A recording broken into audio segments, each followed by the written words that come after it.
It took me nearly a year to prepare for the Thanksgiving visit, booking the flight, picking out gifts for each family member, and planning my time carefully so my work wouldn't be disrupted. And yet that evening, just as I stepped out of Charlotte International Airport and rolled my suitcase into the arrivals hall, my mother called. Her voice was flat, like she was reading from a script. "Your father doesn't want to see you right now. You should stay at a hotel." I froze, my phone pressed tight against my ear, my left ear still aching from cabin pressure, and my heartbeat paused for a moment. I wasn't angry. I wasn't sad. Just empty. If you've ever had to choose between dignity and family, leave a comment, hit like, share this story, and follow the channel so you don't miss what comes next. My name is Vivienne. I'm 32, a financial manager at a small investment firm in Seattle. As the eldest of three siblings, I used to be the coordinator, the one who messaged first, checked in, booked the flights, split the holiday costs so no one felt burdened. But that holiday season, I received exactly 3 texts from my mom before coming home. No one mentioned picking me up. No one asked when I'd arrive. I thought maybe they were just busy. I was wrong. The hotels near the airport were full. I drove a rental car 10 miles out to a 2-star roadside motel. The bed was stiff. The faucet made gurgling noises, and the AC let out a faint wheezing sound like someone breathing too close. I lay there in the dark, eyes wide open, hands resting on my stomach, where I once cradled the wool sweater Mom knitted me the year before. The next morning, I drove to the house as planned. I didn't call ahead. I wanted to see if anyone still cared. Rachel, my youngest sister, opened the door. Her hair was a bright yellow blonde, her nails painted deep plum, a cappuccino in one hand. You came. Mom didn't say you would." She stepped aside so I could enter. No invitation, no small talk, just the way you might treat someone returning a lost item. In the living room, my father was cutting wrapping paper with Ellie, Rachel's daughter. A fake tree leaned slightly in the corner, blue and white lights blinking unevenly. On the table sat 3 large gift boxes labeled Rachel, Ellie, and Mason. My brother. None for me. I stood there, holding a small gift bag I'd brought from Pike Place Market. Dark chocolate, blueberry preserves, and chamomile tea my mother used to like. She walked out of the kitchen holding a tray of baked goods. She looked at me. No smile. "You shouldn't have come unannounced, Viv. Your father's not comfortable." I looked straight into her eyes, said nothing. I'd learned not to react years ago, back in high school, when I wasn't allowed to go on the field trip because someone had to stay home while Rachel and Mason went to Disneyland. I placed the gift bag on the table and took a step back. I just wanted to come home. She didn't reply. Her silence settled like ice across a winter lake. One misstep and you'd fall through. Mason came down the stairs in a hoodie, headphones hanging from his neck. He looked at me for a second, surprised, then turned to our mom. "What's she doing here?" I looked at him, the same brother who once texted me a quiet thank you when I paid off his final year of college tuition, now standing there like I was the disruption. I came for dinner, but clearly no one planned for me. He didn't respond. Rachel scooped Ellie into her arms and disappeared into a bedroom. My mom stayed still, tray in hand. My dad glanced at me, then returned to folding gift wrap. No one offered me a seat. I walked to the door and looked back, at the house where I used to string lights for the holidays, where I once placed Mom's birthday card on the shelf above the fireplace, because I knew it was her favorite spot. "Happy Thanksgiving, everyone." No one said a word. I closed the door behind me. The hinge creaked like a latch, locking something shut inside my chest. I didn't cry. My shoulders just felt lighter, like I'd finally set down a weight I couldn't name. I left their house in dusty shoes and a thin coat that couldn't hold back the winter wind in Raleigh. The gusts flipped my hair as I crossed the driveway, cold slicing into my sleeves and down my back, like even the air had learned to mimic my family, chill and distracted. I got into the car, didn't start the engine right away. The key rested in my lap, my hands on the steering wheel, eyes unfocused through the fogged windshield. When I was a kid, Dad used to leave notes in my lunchbox. Hang in there, Viv. Carefully printed, blue ink. Back then I thought he saw me. Now I'm not so sure. I drove aimlessly through North Hills, pulling into the parking lot of a donut shop that stayed open late. The place was small, warm-lit, two older women chatting in the corner, silverware clinking gently. I sat by the window, ordered a decaf and a cinnamon sugar donut, the kind Mom and I used to share during winter shopping trips. When I was little, she called me the one who notices. If something ran out, toilet paper, remote batteries, an empty spice jar, I was always the first to catch it. That habit stuck. I still fill in the gaps others leave behind, even when no one asks me to. I took the first bite. Sweet. Soft. But it all tasted like confusion. My phone rang. Marlene, my boss from Seattle. Vivienne, you doing okay? I'm fine. Just on scheduled leave. I'm not asking about work. I stayed silent. What we had went beyond manager and employee. She was the first person at the company to remember my birthday without a Google Calendar reminder. Sometimes families forget what makes them uncomfortable, she said, her voice light, brushing across the surface.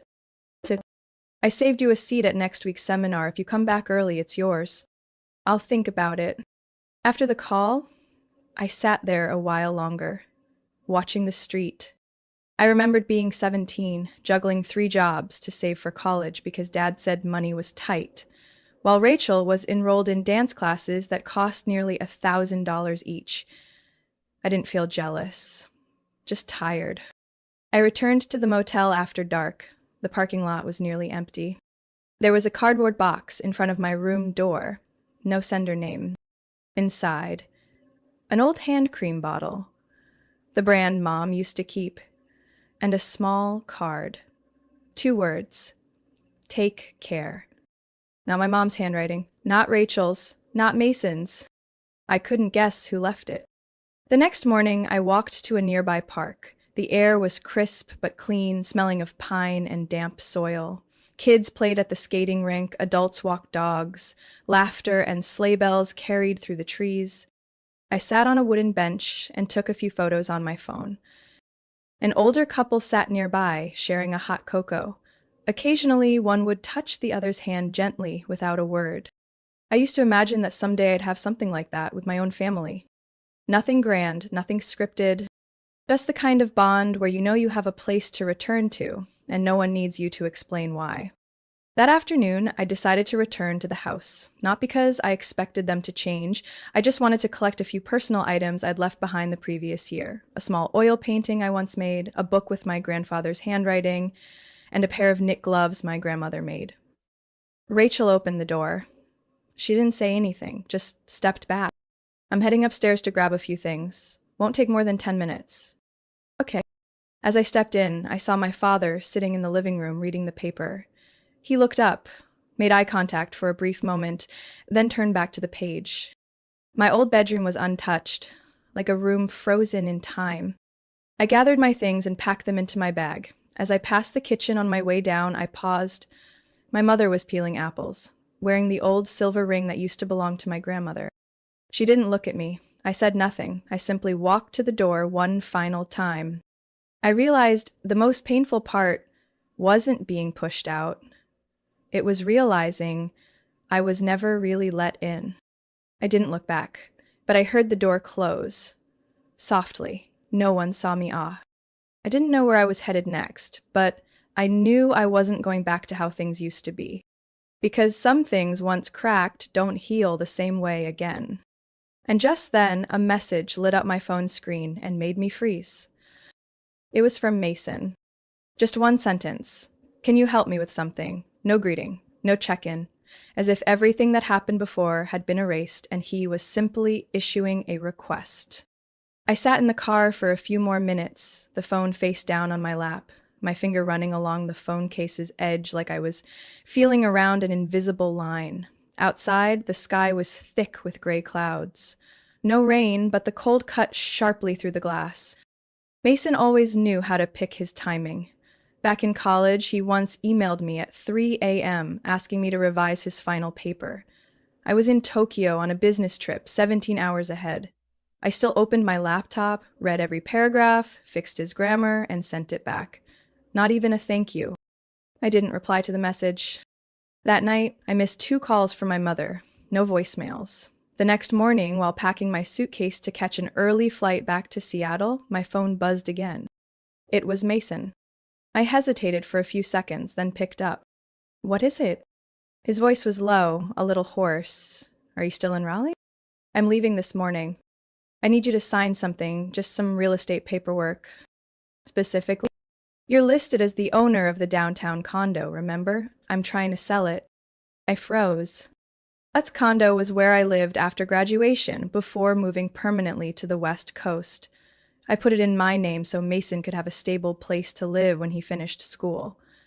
He didn't have the credit to qualify for a mortgage. My parents called it a family act. I called it sacrifice. "I already talked to Mom. We just need your signature to finalize it." "Why wasn't I asked before this?" "You don't live there anymore." "You don't need it." I exhaled slowly. The image of me signing the purchase papers came back. My father standing behind me with a hand on my shoulder, my mother promising to take care of everything after I moved. I thought I was doing the right thing. I didn't respond. I just hung up. That afternoon, I went straight to my personal attorney's office in Seattle after landing. Lisa, my lawyer, was used to family emergency paperwork. I explained the situation briefly. "The condo is fully under your name," Lisa said, flipping through the documents. "No transfer agreements, no lease documents, no legal authority for anyone else to sell." I stared at the screen, my hand tight around the bag strap. "If you don't sign, they can't do anything." I nodded. That evening, I called Mason back. He didn't answer. I left a message. "I won't sign, and I suggest you read up on property law before trying to sell something that doesn't belong to you." No reply. But a few hours later, my mother called. "You're creating drama out of selfishness, Vivian." Her voice was sharp like a blade. "That property is mine, Mom. But you don't need it. Mason's struggling. He's your brother. Family should share." I pressed my lips together, steadying my voice. "I've been sharing for 10 years. No one asked what I needed." "You're always calculating, not like your mother." I didn't answer, I just ended the call. I thought about that sentence all night. That I'm not like my mother. And it's true. I don't believe affection erases wrongdoing. I don't believe closeness means I have to stay silent forever.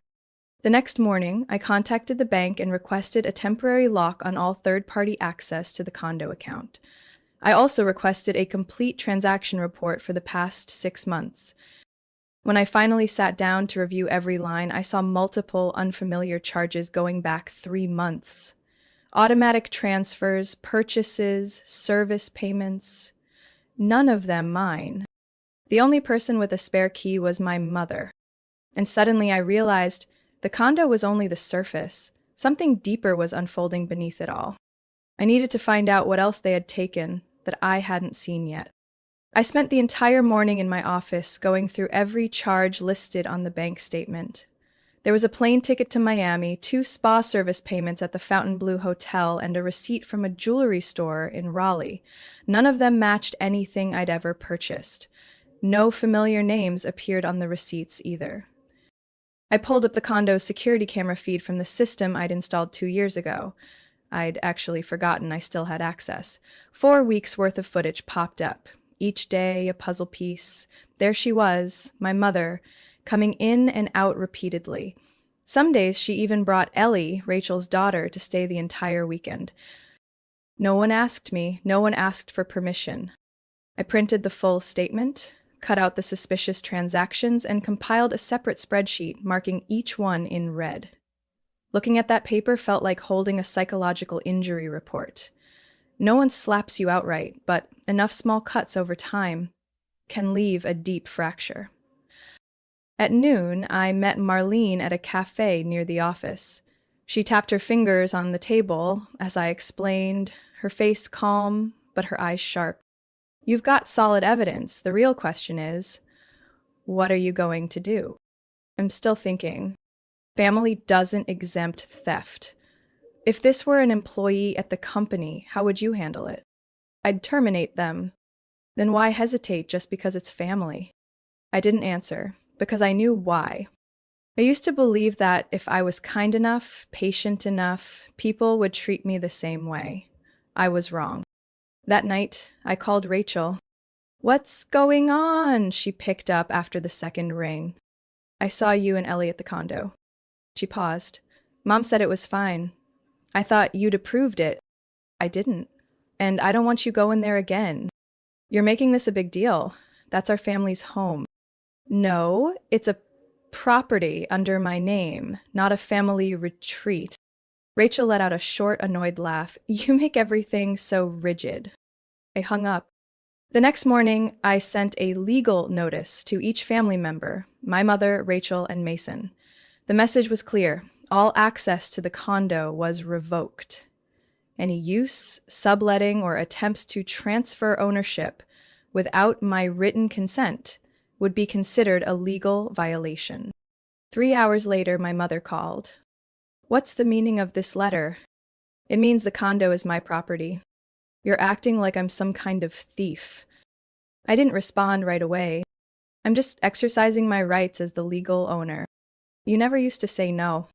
"I didn't, and they got used to that." She went silent, then ended the call. I went to the bank and requested all access privileges be reset. Then I called the security company to update passwords and reconfigure the system. The condo was reset like it was starting a new chapter. No trace of anyone who once entered uninvited. I sat and watched the camera feed. This time, no one showed up. That night, I lay in my Seattle apartment, the light from the window casting a faint square across the ceiling. I thought of all the winters before, when I was still living at home, scrubbing dishes after the holiday meals, hands raw and stinging, while Rachel played with Ellie and Mason always managed to disappear just when it was time to help. I wasn't angry, but I didn't want to keep living like that. They wouldn't change. But I could.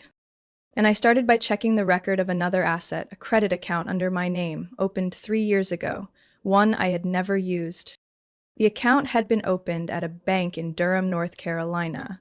I had never signed up for anything there, but the legal documents were complete, and the signature looked exactly like mine from when I worked in Boston 8 years ago.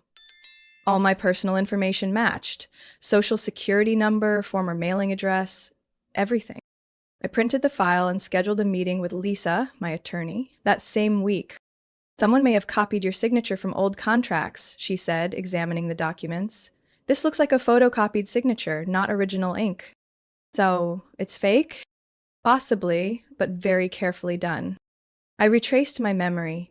Back when I worked at that Boston firm, my mom visited a few times. Once, she brought a stack of documents she needed printed, saying it was for Grandma's health insurance. I didn't think twice. Maybe that's when something slipped.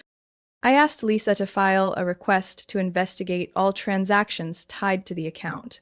While waiting, I spent a few days locking down my finances. I closed unused credit cards, updated all my online banking passwords, and enabled two-factor authentication on every device. The deeper I dug, the more gaps I found, gaps I had ignored, trusting no one in my family would cross the line. That night, I walked along the edge of Lake Union. The wind came off the water like a thin blade. I bought a cup of ginger tea from a familiar cart and sat down on the wooden bench near the old maple tree. The lights from a building across the lake shimmered faintly in the water. I thought back to when I was 24, when Mason got kicked out of his apartment for not paying rent. I was juggling an MBA loan at the time, but I still wired him 3 months of rent. No one made me. I chose to, but no one paid it back, and no one ever brought it up again. The next morning, a message came in from my mother. "I heard you're giving your brother a hard time. He's had a rough year." No question about me, no mention of the condo, nothing about the credit account under investigation. I didn't respond. But I saved the message, filed it away in the folder with everything else I was building. A week later, Lisa sent a preliminary report. Much credit accounts been used to sign up for phone services, rent cars, and purchase furniture over the past 2 years. The total spending is around $18,000. The shipping address? Your mother's old apartment. I read each line slowly. My head didn't ache, but my forehead started to heat up, like my body was reacting to something it couldn't digest. Lisa looked at me. Do you want to file a formal complaint? I held the stack of documents, nodding slowly. I want to begin with a formal verification request. If their response is dishonest, I'll move forward with legal action. I didn't want to escalate things for drama, but I needed them to know I was no longer silent. Back home, I opened my laptop and typed a short email to my mother and Mason. I now have sufficient information regarding the unauthorized use of accounts and property under my name. I'm working with legal counsel to pursue appropriate action. If either of you would like to provide an explanation, I expect a written response within 3 days. After that, legal proceedings will follow. I didn't expect a reply, but I wanted them to see that the line had been drawn. 3 days later, I received a message from the last person I expected. Rachel, do you have time to meet? I think we need to talk privately. And I knew whatever she had to say might shift the entire picture even more. I met Rachel that Saturday morning at a small diner in Capitol Hill, Seattle. The place was quiet, just the hum of the espresso machine and bits of conversation from a table nearby. Rachel showed up 10 minutes late, wearing a thick, cream-colored sweater, her hair pulled back messily. She pulled out the chair, sat down, and only ordered a glass of water. Thanks for coming, she said, eyes avoiding mine. I nodded, waiting. I don't know everything, she continued, but I think you should hear it from me before you hear it from Mom. I gripped the edge of my coffee cup lightly. Last month, Rachel began, Mom asked me to co-sign on a joint bank account, said it would help her pay bills more easily. I didn't think much of it. I looked up. An account under my name? Rachel gave a slight nod. She said it was a family account, but I started seeing strange charges. Interior design services, electronics purchases, and tuition for a program Ellie's never even attended. You signed it? I did, but I got suspicious when the bank called to confirm a new loan application. That's when I realized my name was listed as a co-borrower on a credit line I never knew existed. I exhaled quietly. Something inside me shifted, like a locked door cracking open inside a room long sealed. I wasn't trying to hide anything, Rachel said. I just didn't know where to start. What about Mason? He knew. He's the one who handed Mom the paperwork. Told her it was to help manage your assets more efficiently. I set the cup down, my palms cold against the table. If you've ever stayed quiet because no one believed you, or were blamed just for speaking the truth, or leave a comment. Share this story if you think someone out there needs to hear it. I'm sorry, Rachel whispered. I was afraid Mom would turn on me. I've seen how she treats you. I didn't answer immediately. I remembered when we were kids, Rachel used to hide behind me whenever Dad yelled. She'd cry softly and I'd instinctively step in front of her. Now everything had reversed. I'm taking this to formal investigation, I said, but if you really weren't involved, I need that in writing. Rachel nodded. I'll do it. We left the diner as a light drizzle began. Rachel stood beneath the awning, one hand holding her bag, the other tucked in her coat pocket.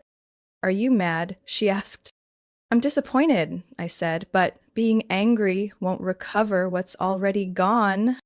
That night, I got an email from Lisa. Just one line. Confirmed. Elaine Carrington used a forged power of attorney to open a loan in your name. Elaine Carrington, my mother. I turned on every light in my apartment, pacing the floor in slow circles. It wasn't anger anymore. It was something else. A final lock snapping inside the version of her I'd held onto. I called Lisa that same night. We're moving forward with a civil suit, I said. I don't want anyone else dragged into this. Lisa didn't flinch. Are you sure? Very. I hung up and sat on the bench near the window. Down below, the streetlights stretched like endless golden threads. Life outside moved forward like nothing had changed. But I knew mine had turned in a new direction. And I didn't know whether my mother would fight back or surrender, but I had a feeling she wouldn't go quietly. The complaint was filed on a gray Monday morning, the drizzle from the night before still hanging in the air. I walked to the law office slowly, each step sinking deeper into the ground, like pressing into the old doubts I had buried about Mom, about Mason, about a truth I had avoided for too long. Lisa laid the official complaint on the table, along with all supporting documents, account statements, credit activity, the forged authorization, and even the recorded call between Rachel and me. I've sent formal notification to both Elaine and Mason, she said, flipping through the pages like loosening a tight knot. We'll wait 10 days for a response. If nothing comes, we move to court filing. I nodded, calm, unhurried. That evening, I received an email from an unfamiliar address, ecarrington.private@outlook.com. Subject line, "You don't need to do this." The message was cold in its brevity. Vivienne, I didn't take anything that was yours. It was all to protect the family. If you take this to court, you'll destroy whatever is left between us. Mom.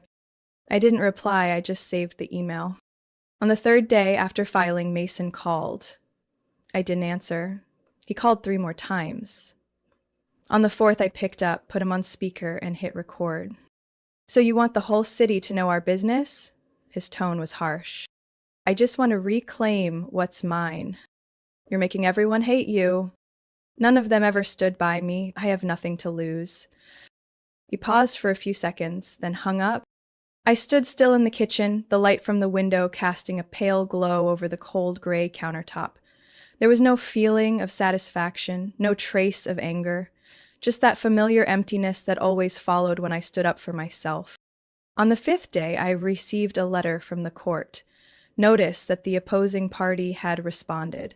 They denied all allegations, claimed I was paranoid, and wrote that family bonds can't be measured in numbers. I sent my response through Lisa that same day, attaching detailed copies of all legal evidence, Rachel's testimony, and 2 separate signature verification reports from handwriting experts. I didn't feel stronger, I just saw the line more clearly, between what's right and what's merely comfortable. 3 days later, my mother sent a handwritten letter, the first in years. No envelope, no return address, just folded and left in the mailbox outside my home. Her handwriting unmistakable. My daughter, I'm not a perfect person, but you were never an abandoned child. I did what I had to do to keep everything from falling apart. If you're hurt, I won't deny it. But you have to understand, I had no choice. I read the whole thing, folded it back. No tears, no tightness in my throat. I brought the letter to the law office. Lisa read it, expressionless. No apology, just excuses. Exactly. We moved forward with a letter of intent to settle out of court on the conditions that all funds associated with the credit account be repaid, all access to my personal assets be terminated, and a written apology be issued. 2 days later, Rachel called. I don't think Mom will agree, but I've signed the confirmation for your attorney. Thank you. Is there anything else I can do? Make sure Ellie doesn't grow up in this cycle. That evening, I sat alone on the balcony, looking toward the horizon. The lights from the Space Needle blurred in the soft drizzle. I thought of my father, the man who remained silent through everything, who once held my hand while teaching me letters, but never stood up for me even once later on. And I wondered, was silence any different from complicity? Then my phone vibrated. A name appeared that froze me for a moment. My mother, video call. I hovered over the answer button, but I wasn't sure I'd listen. I didn't pick up. Not out of fear, not out of anger, but because I knew this call wasn't about making amends. It was the final attempt to drag me back into that old circle, where every wrong was drowned out by the word family. I set the phone face down on the table, got up to pour another glass of water, then opened the window to let in some air. March in Seattle wasn't particularly cold, but the air still carried the damp trace of winter not fully gone. The next morning, Lisa texted, Elaine's side officially declined negotiation. They refused to repay the money spent from the credit account. My reply was brief. See you in court. At the same time, I emailed my company to inform them I'd be taking a 3-week leave to prepare for the case. Marlene called right after receiving the note. You're sure about this? Very sure. You don't have to apologize for any of it. Protecting your assets isn't selfish. I paused a moment, then said thank you. 3 days later, I received a courier envelope, no sender. Inside was a bank statement from 2 years ago with my signature clumsily forged, heavy ink, smeared strokes, the middle name misspelled. Alongside it, a short handwritten note. You should stop. If not, things will get ugly fast. I gave everything to Lisa. She just shook her head, flipped through the document, then slipped it into a folder. We'll file a criminal complaint if necessary. I nodded. There was no hesitation, no second guessing. The blurry lines had become structure, intent, action, consequence. That night, Rachel called again. Did you get the letter? I did. I didn't send it, but I think Mom's scared. She should be, I replied. There was a pause. I didn't know things had gone this far. I stared out the window into the night. A moving truck was backing into a parking spot, red brake lights glowing against the glass. They've always been this far, I said. We're just finally looking at them. Rachel exhaled. I'll testify for you in court if needed. Yeah. And are you going to talk to Dad? I paused. My father had stayed silent from the beginning. No phone call, no message. Even when I sent legal notice, he didn't respond. He chose to stay out, I said. And that's still a choice. On the 10th day, Lisa sent me the date for the initial hearing. I marked it on my calendar and closed my laptop. That night, I went through a box of old keepsakes, a few photos from high school, a handwritten birthday note from my mother on my 18th birthday. Neat handwriting, but none of the words ever felt close. In the photos, I always stood slightly off to the side, just enough to be in the frame, but never quite in the center. I realized I was now stepping out of that frame, not out of vengeance, but because I was finally choosing where I belonged. And just when I thought nothing else could surprise me, I received a phone call from the law office representing the other side. A calm, professional male voice asked, Is this Miss Vivian Carrington? Yes. I'm calling to verify something. Are you currently listed as a co-beneficiary on an unreleased will from Mr. George Carrington? I froze, as if someone had just caught me midair. My grandfather, the man who passed away 6 years ago. I had never been told there was a will, and if one existed, why was I only hearing about it now? I need you to confirm your current address so we can send a copy, he added. I answered, keeping my voice steady, though inside it felt like 100 puzzle pieces had just flipped right side up, all at once. It seemed this went deeper than I had ever imagined. The copy of the will arrived Thursday morning in a thick envelope stamped from a law office in Chapel Hill. I didn't open it right away. It sat on the kitchen table for nearly an hour while I cleaned the coffee machine, watered my neglected cacti, and replied to work emails, pretending there wasn't a legal document waiting right in front of me. Eventually, I picked up a letter opener and sliced the envelope in one slow, straight cut. The documents were bound together, tucked between plastic covers, and came with a one-page guide explaining the basic terms. George Carrington, my grandfather, died when I was 26. In my memory, he was a quiet man who read the newspaper every morning and silently handed me a cup of tea when he found me studying late at night in the kitchen. He never interfered in my parents' decisions. But he used to write notes scribbled into a small, brown notebook he kept under his pillow.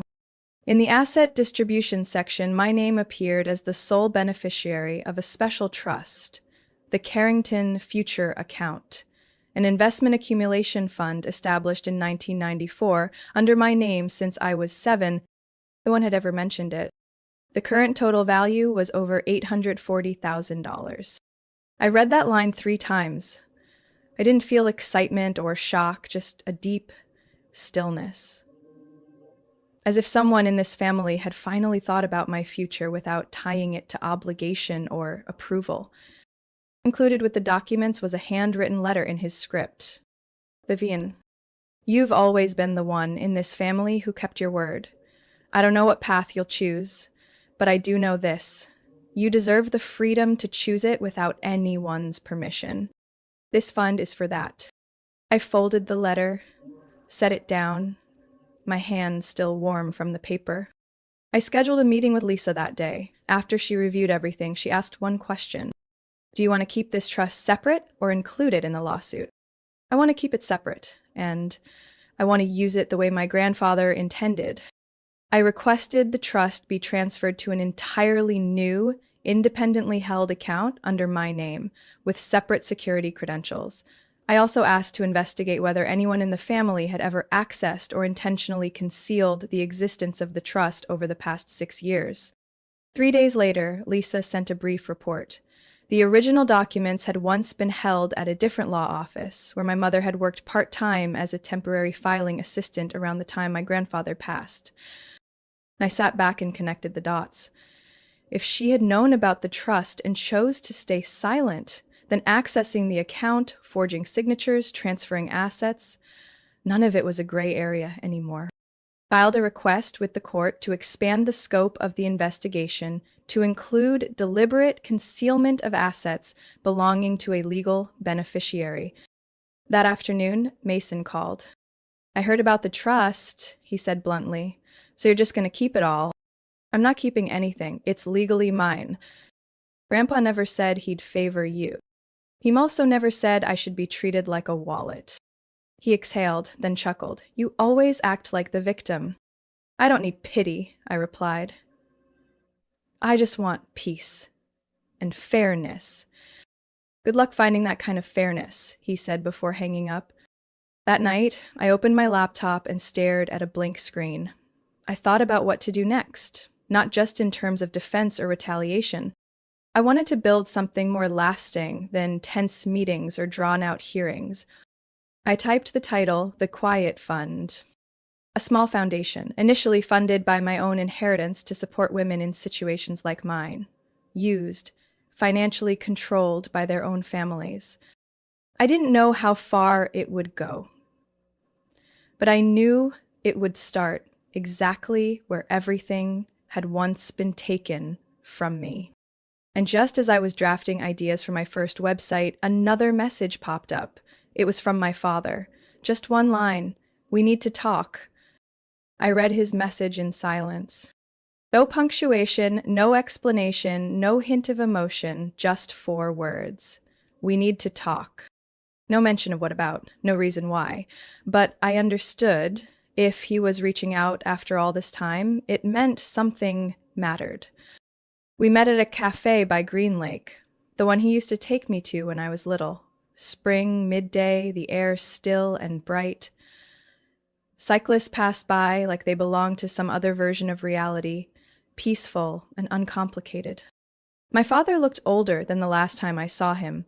Wisps of silver hair curled around his ears, his eyes deeper set, though he still carried himself with that familiar, rigid posture. I sat down, didn't order a drink. He looked up from his coffee.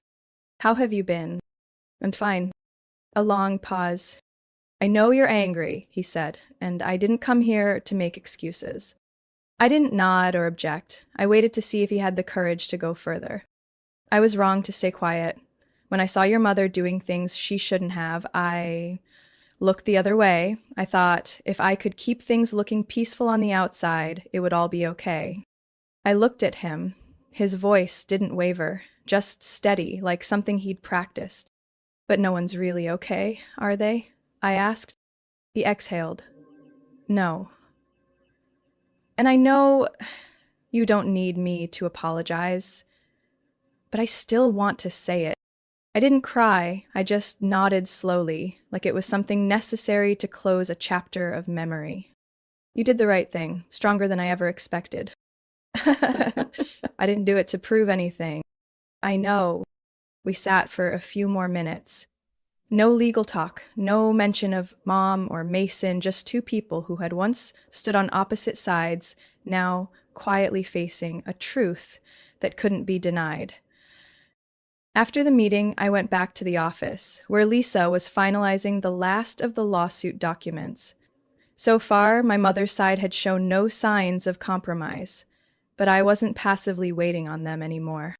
The Quiet Fund was officially approved for operation 6 weeks after submission. The website went live with a simple tagline, "For those who are told to stay silent." I didn't expect anyone to reach out right away, but within 2 days, there were already 3 messages. One from a woman in Montana, forced by her mother to co-sign student loans for her younger brother. One from an Asian American man in California whose parents cut off his financial access after he came out. And one from a 19-year-old girl trying to escape economic dependency on her sister after their parents passed. I replied to each message personally, no pre-written templates, no legal jargon, just honest responses from someone who'd stood in the same place. I didn't know how wide this road would stretch ahead, but I knew I wasn't going back. There's a moment when you stop trying to make others understand you and start using that energy for yourself and for those who truly want a way out. Mason still hasn't messaged back. My mother didn't show up to the preliminary hearing. Her attorney simply said she had nothing left to say. I don't need anything more from them. I have the truth, I have choice, and I have my voice, no longer stifled by fear of being misunderstood or forced into some role within the family. I don't know where you're listening from, in your car, before bed, or on a day when you need a story to remind you to stand up. Tell me where you're listening from. And if you want more stories like this, don't forget to follow the channel. The next one might be exactly what you need to hear. Vivian's story is a reminder that kindness should never mean silence. When family becomes a source of manipulation and control, setting boundaries isn't betrayal, it's self-preservation. In real life, many carry burdens that were never theirs, just to avoid hurting people they love. But silence, when stretched too long, erodes your sense of self. Sometimes, real love begins with the courage to say enough and choosing to live in truth.